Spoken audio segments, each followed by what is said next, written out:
Hey, what's going on everyone out there in YouTube land? So today we're going to check out a 80 watt single 18650 device.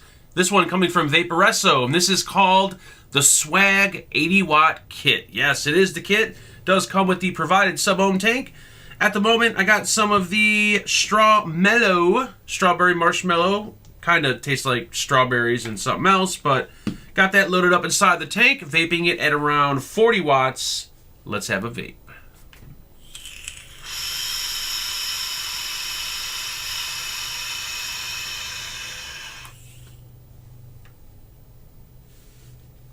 Now this little palm-sized device was sent over directly by Vaporesso for the purpose of this review. If you guys are looking to pick one up after the video, I will have a link posted in the description. Doing a Google search, I found it over at Element Vape. Asking price for the kit, $41.95. Let's have an up-close look at the Swag 80 watt kit. This one coming from Vaporesso. Quick look at the presentation box. Nice package design. On the back of the box, we do have all these specifications. Inside the box, you're going to get the Swag 80 watt mod. Along with the mod, they're going to include a sub-ohm tank. Not sure the name, but we'll find out the name in a moment. You'll get a coil head pre-installed, Delrin drip tip. They will include an additional coil head, along with an extra glass tank and some extra O-rings. They will also include a pretty nice micro USB cable. And you'll get a lot of documentation. They're going to give you 3 user manuals in 3 different languages. You'll get a warranty card and a warning card, and also this nice little coil chart, and it has all the available coils they offer and all the wattages they recommend. So depending on the vape you're looking for, this is a nice little reference card, so that way you can find out which coil is best suited for you. Dimensions, I measured 75 millimeters tall, 48 millimeters wide, and 25 millimeters thick. This is a really lightweight device. It is constructed of an aluminum alloy, and I weighed it in without a battery at only 64 grams. So it is a really small, compact, lightweight device. When I compare it next to the little miniature Alien from Smoke, which is also a single 18650, you'll see the little mini Alien is a little bit smaller, not as wide, but still, it is a pretty small device. Comparing it next to a single 18650 Squonk mod, you'll see next to the Squonk mod, it's pretty much the same height and the same width. At the top, we have your stainless steel 510 connection with a gold-plated spring-loaded 510 pin in the center. We also have your battery cap at the top, and since the battery cap is located at the top, you're going to be kind of limited as to what size atomizers will fit on here. A 25 millimeter atomizer, of course, not going to fit. A 24 millimeter is, if I can get the right side there, not going to fit. This will fit atomizers 23 millimeters and below. The included atomizer is 22, but here's a 23 millimeter tank, and as you can see, 23 millimeters just clears that battery cap, and we have no overhang. Also along the top is going to be your battery cap, and I'm not sure if this is stainless steel or aluminum, but we do have a nice battery cap. Single 18650 design, slide out your battery, positive down, but we do have reverse battery protection. And when you pop your battery in there, just pop it in, take your battery cap, screw it down till it's tight, and once it's tightened down, we have absolutely no battery rattle. Along the side is going to be your firing switch and your mode button. Now the buttons on here are pretty small because it is a pretty small device. They are low profile. The buttons feel like they're made of aluminum. Nice and clicky and responsive. I've had no issues with the buttons whatsoever. And also we have your wattage adjustment button along the face right here. It's a rocker style switch, you know, wattage up, wattage down. And it is kind of set down into the mod, as you can see there, so that way when you're holding it like this, your hand will not accidentally press the wattage button. We also have a 0.91 inch OLED display on the side. Nice looking display, all your information's on there. It's fairly bright, easy to read indoors, might have a bit of an issue with direct sunlight. At the bottom, we will have some ports cut out for battery ventilation, And then along the side right here, we're going to have your micro USB port. One cool feature about this is we have 2 amp charging over USB, which means it will charge your battery pretty quick. We also have firmware updates over USB. Now this device does come in black, silver, blue, and orange, and I must say the orange one is just awesome looking. You'll notice on the front and the back side we have this little bit of a design going on. It's like a digital kind of carbon fiber look. We have the Vaporesso logo along there. We have swag at the top. And the finish, they're stating, is a IML injection coating.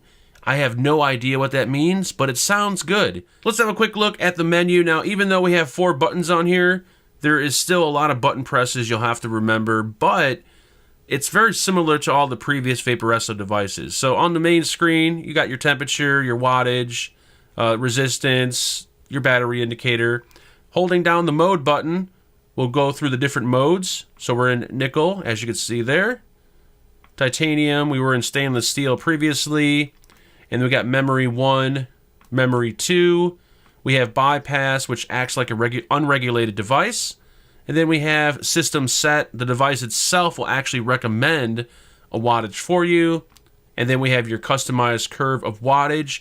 This will allow you to adjust the ramp up time, or the curve, should I say. So let's say you want to set it for, 40 watts for the first second and then bump it up to 60. You can do that. Now holding or doing 3 clicks of the mode button, 1, 2, 3, will actually give you VW and CCW. CCW is customized curve of wattage, which you just seen, and VW is just variable wattage. Selecting that, and then you're in regular wattage mode. Now if you go into temperature mode, let's hold that mode button down, and you do 3 clicks of the mode button, 1, 2, 3, you're going to have variable temperature, customized curve of temperature, and then your TCR setting. Now the wattage down and the mode button together is actually going to lock in your resistance in temperature mode. Repeat the process will unlock it. The wattage up and the mode will lock the device. And once the device is locked, you could still vape, but you just can't adjust your power or your wattage. Let's unlock that. Now holding down the firing switch and the wattage down button, you'll jump into settings. You have variable wattage mode, variable temperature mode. We have default. You're going to have your smart on and off. That's where it recommends the wattage for you. We're going to have your screen timeout, screen brightness. The brightness is currently set all the way up. We're going to have your puff counter and then exit. And lastly, holding down the mode button and the firing switch together will show you the firmware that you're running. This one does offer firmware updates over USB, and you can see I got version 1.01. Let's have a quick look at the provided sub-ohm tank. Now this one's called the NRG SE sub-ohm tank. Very weird name for a sub-ohm tank, but 22 millimeters in diameter. They do include a Delrin 510 drip tip, and when you remove it, you'll see we have a little lip right here, but even though we have that little lip, you could still use your own 510 drip tips, which is nice. We do have top fill, and to fill this one up, all you're going to do is just swing open the top cap. It's got a hinge on there. There we go. There's going to be your fill port at the top. Pyrex glass tank will hold 3.5 mLs of liquid, and remember, we do get 2 glass tanks. Dual airflow control slots, and I measure the air slots to be roughly around 13 millimeter by 2 millimeter. And of course, you can open it wide open or close it down for a restricted vape. We do have stopping points on the airflow control ring, so that way when you close it down, it does stop and make it much easier to remove the base. And then at the bottom, nothing really too fancy, but we do have a silver-plated fixed 510 pin. And the 2 coil heads they provide in the kit, you'll get the GT2 core coil, ohms out at 0.4, rated for 40 to 80 watts, and it is a single vertical coil using stainless steel wire. And then they'll also include the GT C-cell coil, 0.5 ohms. It's a ceramic coil, and it's rated for 20 to 35 watts. And they are using Japanese organic cotton inside the coil heads. So that's pretty much going to be it for the up close and personal. Let's jump back up and let's have a vape.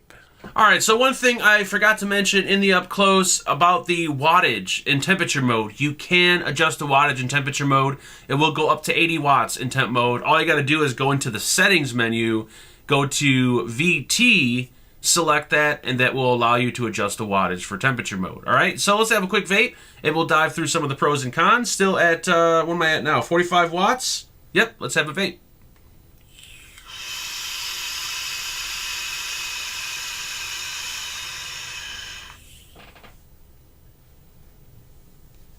So pro number one is going to go to the size and the weight on this device. It's a very, very small device. Not the smallest, but it is pretty small. The weight, 65 grams. This thing is like a feather. The battery actually feels like it weighs more. But the aluminum alloy construction, I think, is a really nice touch. Gives it a nice lightweight. Feels good in the hands. Very comfortable to hold on to. And I love the color options. And the fact that it comes in orange. That right there should get a pro itself. So thumbs up for that. The next pro are the menu options. You got a lot going on here. So you can adjust the wattage, the temperature, you can adjust the ramp up, you can do TCR, you can customize the curve, you can automatically have it set itself, you can run it in unregulated mode. The options are endless. If you really like to customize your vape, this is the device for you. So I will give it a thumbs up for that. The next pro, the tank. I think it's actually a pretty good tank, a nice pairing for this device, small tank. It's not crazy high wattages, around 50 watts. You get a good vape off it. The flavor's good. The airflow's about right. Not too much, not too little. I think it's, once again, perfect for this this mod right here. So thumbs up for the tank. The next pro goes to the 2 amp charge we have on here. So we got 2 amp charging over USB, which means you're going to charge your battery pretty quick in here. And we also have firmware updates over USB, which is a bonus. Thumbs up for that. And the last pro, it performs very well. Most of the Vaporesso devices are using the same chip with a different firmware, and I never had any real issues with any of their devices. It seems to perform really well. I do notice a little bit of an update in the settings menu, so I think the firmware is different from the previous ones, but it performs well in power mode, seems pretty accurate, performs well in temperature mode, and I will give it a thumbs up for that.